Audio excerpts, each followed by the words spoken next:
بیا طالبانو علوم دوه قسمه دي، تاسې اوس ورته غوږ ونیسئ. طالبانو علوم دوه قسمه دي، یو علوم شرعیه دي، یو علوم غیر شرعیه دي.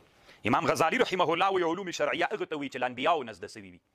له انبیاو نه چې زده سوي دي قرآن او حدیث، هغه علوم چې انبیاو نه راحاصل سوي دي ته علوم شرعیه وي. علوم غیر شرعیه هغه علوم ته ویل کېږي چې د عقل په تقاضا راویستل سوي، یا د تجربې په لحاظ باندې راویستل سوي، یا د سماع په هغه باندې. دا درې واړه طالبانو علوم غیر شرعیه دي. طالبانو بیا به وایي که نه چې نحوې پسې لګېږي، پې لګېږم نه. طالبانو دا علوم شرعیو کې نه ده. امام غزالي وایي، امام غزالي تعریف داسې کوي علوم شرعیه هغه علوم دي چې هغه علوم د شارع نه راغلي وي، د نبي او د پیغمبر نه راغلي وي. علوم غیر شرعیه هغه علوم ته ویل کېږي چې یا په تجربه حاصل وي لکه علم طب، یا طالبانو د مقتضا د عقل باندې را پیدا سوي وي لکه کیمیا او فزیک او بیولوژي او علم حساب د دوه، یا په سماع باندې راغلي وي، سماع له غیر نبي نه، سماع لکه علوم د لغت. علوم د لغت طالبان دا علوم غیر شرعیه دي. ګورئ پوه شولئ په خبر؟ هغه علوم چې شرعي نه دي، هغه علوم چې شرعي نه دي، دغه علوم شرعیه دا درې تقسیمه دي: محمود، مذموم، مباح. درې تقسیمو باندې تقسیمیږي. علوم شرعیه غیر شرعیه درې قسمه دي. بعضې علوم غیر شرعیه محمود دي، بعضې مذموم دي، بعضې مباح دي. هغه علوم غیر شرعیه چې هغه محمود دي، مصالح د دنیا ورپورې تړاو درلودلی لکه علم طب او علم حساب. اوس علم طب او علم حساب علوم شرعیه نه دي، خو مصالح د دنیا ورپورې تړلي دي، دا محمود وګرځېدل. دغه محمود طالبانو بیا دوه قسمه دي. ګورئ د تقسیم واورئ. علوم غیر شرعیه درې قسمه سول: محمود، مذموم، مباح. محمود دوه قسمه دي: فرض عین او هغه چې فضیلت لري. محمود دوه قسمه دي: یو هغه علوم محموده دي چې فرض کفایي دي، یو هغه علوم محموده دي چې فضیلت لري، زده کړې افضله ده خو فرض نه ده. هغه علوم چې فرض دي کم علوم دي طالبانو؟ تاسې اوس ورته غوږ ونیسئ چې بیا طالبانو د زړه شک مو ورک سي. امام غزالي وایي هغه علوم غیر شرعیه، هغه علوم چې محمود دي، هغه علوم چې فرض کفایي دي په مسلمانانو باندې، هغه علوم دي چې د دنیا سیستم تر دې پورې تړلی وي، مصالح د دنیا تر دې پورې تړلي وي، دا علوم فرض کفایي دي. اگر چې علوم غیر شرعیه دي طالبانو لکه علم طب غوندې، علم د حساب غوندې، کوم ښار کې چې ډاکټر نه وي د هغه ښار هغه امور د دنیا سیستم و مصالح د دنیا نیمګړي دي که مکمل دي؟ نیمګړي دي.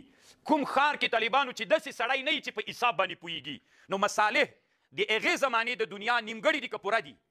نو طالبانو علوم هغه علوم چې فرض کفایي دي په مسلمانانو باندې، دغه علوم چې فرض کفایي دي په مسلمانانو باندې کم علوم دي طالبانو چې د زمانې ضرورتونه مصلحتونه د دنیا او د زمانې تر دغه علومو تړلي وي. نن ورپورې تړلي که نه دي تړلي؟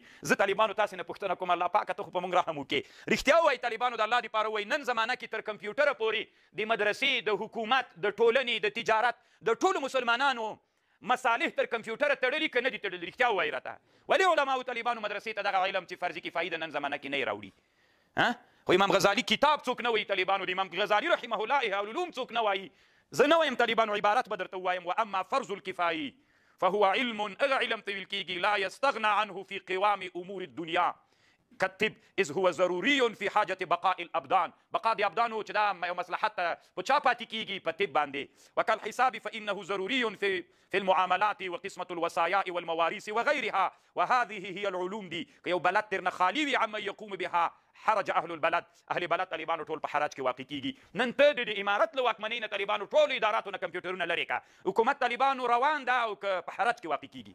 که چې په حرج کې واقع کېږي ملایانو بیا ولې د ما مدرسې ته نن د کمپیوټر دپاره نصاب نه راوړئ؟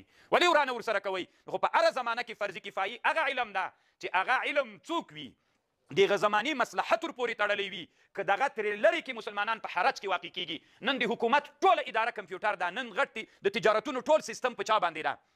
په کمپیوټر باندې د طالبانو. دا مونږ تاسې مدرسه کې چې طالب داخل سو داخل نه سو، دومره طالبان مدرسه کې دي دومره نه دي، دا ټول مونږ په کمپیوټر باندې کوم مصلحت تر دې پورې سو که نه سو طالبان، بلکې عریضه په کمپیوټر باندې، ټول کارونه په کمپیوټر باندې، معاملات ټول په کمپیوټر باندې. چې مصلحت سو ولې مدرسې ته دا علم نه راوړي؟ که ته وایې علم غیر شرعي علم ده، اوس به دې پته ولګېږي چې علوم لغت هم علوم غیر شرعیه دي که نه. میبزي کم نبي نه راغلی ده، صدرا د کم نبي نه راغلی، قاضي د کم نبي نه راغلی، حمدالله د کم نبي نه راغلی، سلم د کم نبي نه راغلی، مختصر د کم نبي نه راغلی. علوم شرعیه خو هغه علومو ته وایي چې د نبي نه راغلي، دا خو د افلاطونو دغه علوم شرعیه سول.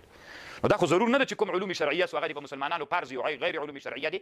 دا اوس موږ څه وایو طالبانو؟ غیر علوم شرعیه درې قسمه دي: محمود و مذموم مباح.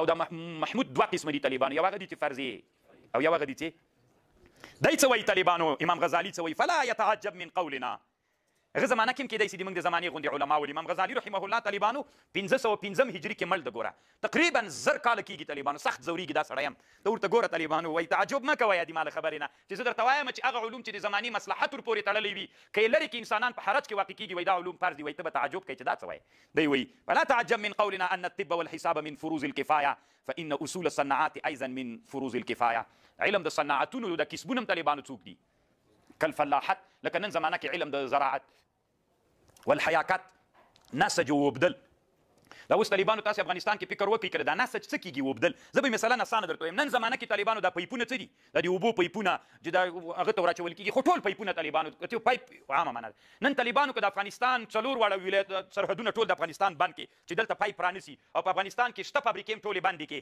چې پایپونه به نور نه صادروي نو تاسې ماته ووایئ طالبانو د زمانې ضرورت پایپ ده نو چې زماني ضرورت پایپ د طالبانو مصلحت تر دې پورې تړلی که دا پایپونه بند سي د زمانې لوی ضرورت او یو لوی حرج سره مسلمانان واقع سول که نه سول واقع سول که نه سول طالبانو دا اوس چې تاسو ته اوبه راباسي بې خواته انتقالي دا ټول افغانستان کې د کابل کې په میلیونونو انسانانو ته د پایپونو لارې نه اوبه ځي او راځي دا طالبانو اوس دغه پایپونه چې څوک جوړوي طالبانو کسبي کوي دا په مسلمانانو په نن عصر کې څوک ده خو د ده زمانه کې څوک نه و دا لکه هلته دې ته ضرورت نه و ټولو خلکو په چا باندې اوبه راویستلې هغه هډونه اوس زمانه کې طالبانو دې ته ضرورت پیدا سو ته لرې که طالبانو نو مصلحت ته ضربه ورسېده انسانان په حرج کې واقع کېږي که نه د دې کسب هم نن زمانه کې څوک ده فرض ده نو کوم مسلمانان چې د پایپ دکان لري کوم فابریکه لري کوم مسلمانان چې د نساجي دا اوس طالبانو دا تاسو څومره کالي اغوستي دا پرشونه دي دې ته طالبانو نن عصر کې ضرورت ستا که نسته ده دا د زمانې او مصلحت ورپورې تړلی که یې نه ده تړلی که دا ټول ته لرې که ځه لرې دې کړل بیا چې جوړ سول حرج جوړ سو دا نن زمانه کې طالبانو مسلمانان چې دا کسب دی نساجي او د حیاکت کې دا په مسلمانانو باندې فرض ده والسياسات فرض ده بل الحجامة خياطة فرض ده طالبانو ولو خلى البلد من الحجام تصارع الهلاك إليه وحرجوا بتعريض أنفسهم للهلاك دمم چې نن زمانه کې نه حرج دی پاتې پیدا کېږي نور خو څه کوي رښتیا وایي طالبانو دا اوس په افغانستان کې په کابل کې ټول دمانو ته په کورونو باندې کېږي نه یو حرج پیدا کېږي که نه پیدا کېږي حرج پیدا سو طالبانو چې پیدا سو په خپل عصر کې طالبانو د دوی دا کسب هم فرض ده خبر پوه شوې دي ما په خبره تعجب مه کوئ